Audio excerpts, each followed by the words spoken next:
Before this video begins, I'd like to give a quick flashing warning, as due to screen recording restraints, this video is full of quick cuts between time-lapse segments which may be visually jarring for some viewers. Viewer discretion is advised. Some of you might have seen on my Tumblr, I created a submission for Joel's section of the Hermitcraft Season 10 Fan Art Gallery, and I thought it'd be cool to share my process with you. I started out with a paper sketch, which I don't normally do, but I knew this would be a big project with a hard deadline, so I actually did a lot of my brainstorming and planning on scrap paper during my downtime at work. One of the things I'm most proud of with this sketch is that I was able to get both the dimensions and perspective pretty accurate, despite the fact that I didn't have a ruler.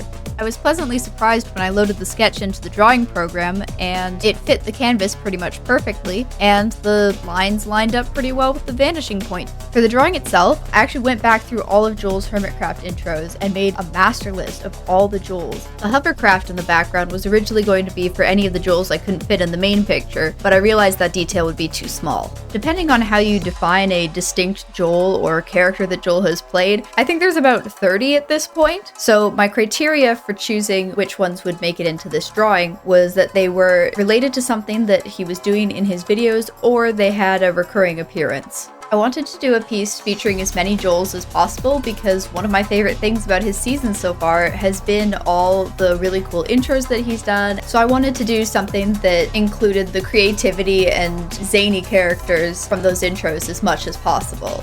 I chose the bathhouse because one of my other favorite things about his season has been the Hermit Baths on Hermitcraft podcast. I think it's so funny and I would love to see more episodes, and I thought what better place for all of his characters to get together than for a mega episode of Hermit Baths on Hermitcraft. Speaking of Joels getting together, I called this piece a Mania of Joels, as I've decided that that is the collective noun for when a group of Joels gets together. So, which Joels did I decide to include? Well, obviously, Hermit Baths on Hermitcraft needs its host, so we have podcast host Joel. I also included news reporter Joel, as he's made several appearances in the intros, and I think he would be here to report on this momentous occasion. And although he's not on screen right now, news reporter Joel is of course joined by Joel who asks you to subscribe. Next I included Frogger Champ Joel because, of course, he's won it 3 times in a row at this point, and who knows how many more months he'll win. I designed most of his outfit at work, and it was actually one of the first ones that I worked on, so I spent quite a bit of time on it. Originally, I had drawn him in a kimono, but I realized that would probably be pretty bad for doing Frogger runs, so I gave the kimono to Singer Joel, and I came up with another Frogger outfit that had a bunch more fun frog details. He's got little frogs on his boots, the top of the boots have a little cut-in like a lily pad, his running shorts also have lily pad designs on the side, and of course his tank top has a frog on it. This part of the video is called Aspen Struggles with Drawing Hands, Part 1.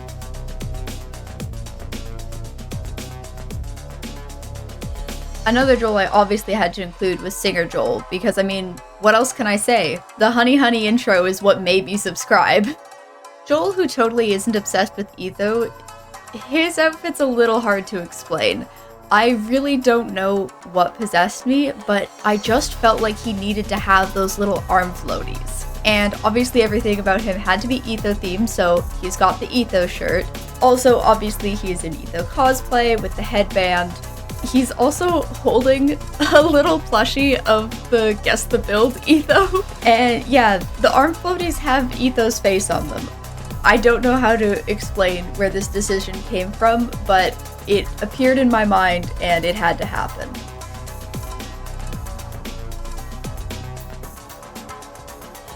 And here we have Aspen Struggles with Hands, Part 2!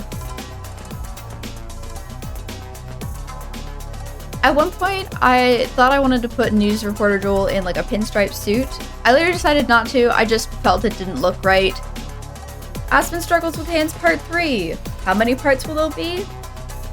I'm not sure yet.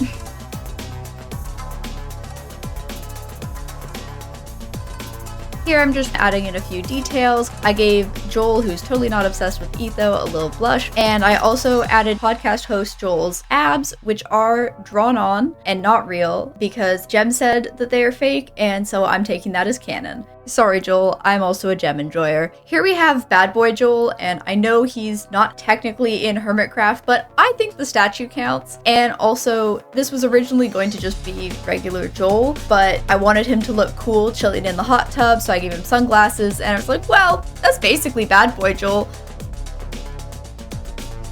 I also included Bartender Joel, as he was in 2 different intros. Be sure to pay special attention to the pattern I put on his vest, because this will be relevant later.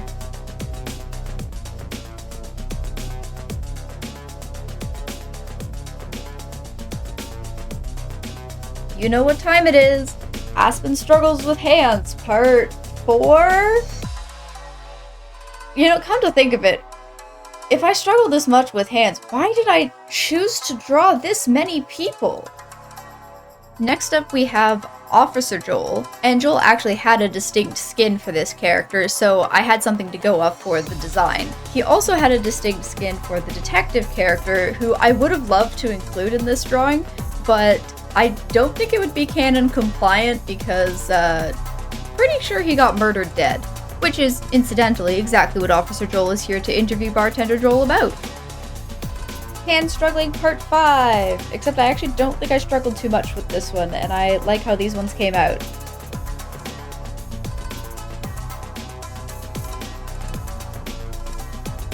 I think I actually struggled more with this hat. Like, seriously, why is this hat so difficult to draw?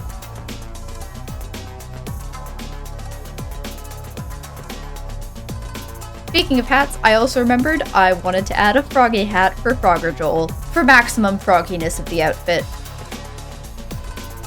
While we watched me struggle with Reporter Joel's design a little bit, I wanted to point out the headline scrolling bar in front of him. I've decided he just always has that. Like, it's just with him everywhere. He has no idea where it came from, and it's just always reporting on what's going on around him. So that's just like his reality. Oh my gosh! What's that severed horse head doing hiding behind Bartender Joel's leg? And that pattern, it looks so familiar. And now it's time for some background details. I tried to make it look as close as I could to Joel's bathhouse build, but I did make a few changes. For example, there's no water feature in the bath. I just didn't really have room for it. I also changed the design of the divider a little bit. You'll see why when I get into the coloring side of things. This next bit is mostly just me working on the background and then doing some coloring, and I don't actually have a whole lot to say about this part, so I thought it would be fun to answer some of the Hermit Bass on Hermitcraft questions that Joel has asked in his videos. So, first question was favorite shape, and don't know if I have a favorite one, but I can say least favorite, probably hands. For my favorite, I'm kind of really happy with the ties I did between all the wooden beams in this drawing. The next question he asked was, if you could swap places with a hermit for the day, who would you swap with? And that's a tough one. I kind of want to say just like anybody from the Magic Mountain crew, but then I wouldn't get to hang out with that person because I would just kind of be that person. But I love the entire Magic Mountain crew, so being part of that group would be pretty awesome. So yeah, and anyone from that group, because I think they would be cool to hang out with. Next up, most enchanting base this season. I'll admit I haven't been watching everyone's perspective, but I gotta say Gem's. I know she's going for more of a spooky vibe, but that could be enchanting in its own way, and definitely with like the flying fish and everything, I would say Gem's base. Moving on from the questions to point out the mangrove beams on either side, this is why I changed the design of the divider, because that's sort of the accent color, and I wanted it to be balanced across the room. I also thought it would be nice to add a cherry tree outside the window, as Joel has several around his base. The color scheme in this drawing was actually kind of challenging to work with, as I tend to prefer working more with like reds, purples, and blues, and Joel's bathhouse is mostly sort of a pale yellowish, and of course his main color is green. On top of that, all these different characters have their own unique color schemes, so making it all cohesive was a big challenge. And I think you'll see it comes together a lot more when I started to put in some of the lighting. Once I finished getting the colors in, I realized that the Joels weren't standing out as much as I wanted them to against the background, so I changed the color of the background line art so that the Joels would stand out more clearly. I also tried this technique on some of the Joel line arts, but it didn't look very good. It made them blend into the background, so I didn't bother keeping it. Now here, I'm finally starting to get into the lighting, and this is one of my favorite parts of the drawing process because I feel like it really brings everything together. Having the window as the main source of light meant that I could have some very strong, direct sunlight coming in, and I just absolutely love how that looks.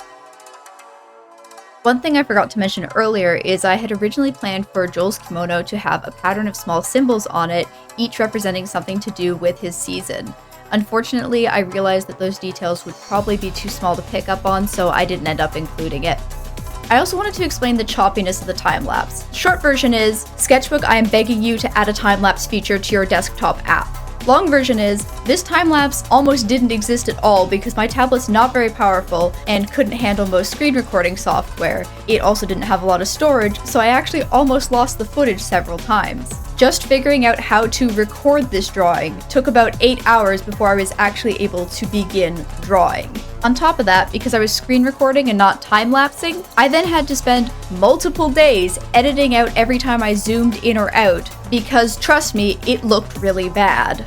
Getting back to the lighting, one of my favorite brushes to work with is the glow brush because it just brings lighting to a whole other level, and it actually ended up making the window one of my favorite parts of this drawing. I was also able to add in some dappled sunlight, which I love the effect of, and I added in a few more cherry trees outside so that it would make sense that the sunlight would be dappled while coming in. One of the biggest challenges of the lighting was to make sure that all the Joels were equally visible. Some would be in a lot of sunlight while others might be in shadow, and I had to try and balance that. To make sure none of the Joels got lost behind the sunbeams, I actually erased the lighting over them and then went over them afterwards with a lower opacity lighting layer so that they would still be lit, but would also stand out against the background lighting. Oh, I almost forgot, Tech Issues Part 2. When I went to save the finished version of this image, somehow I had run out of storage, despite the fact that I was recording to an external hard drive. The only reason I have a finished version of this at all is because I managed to take a screenshot before my device crashed entirely. So this video is actually technically the highest resolution version of this image that exists. I didn't use any online tools to increase the resolution because that's generative AI, which I am personally against and is actually also against the rules of the competition. Okay, tech rant over. Here we have possibly one of my favorite parts of the entire process is when I added in just that warm glow to really solidify that warm sunlight coming into the room. I feel like it just adds so much warmth to the piece, it brings it all together, and I just love how it makes everything have just a little bit of glow.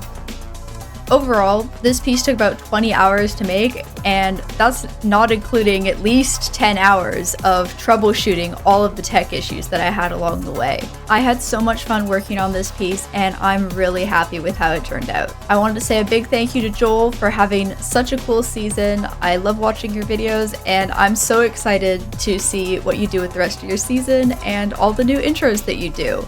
And of course, thank you all for watching. See you in the next one.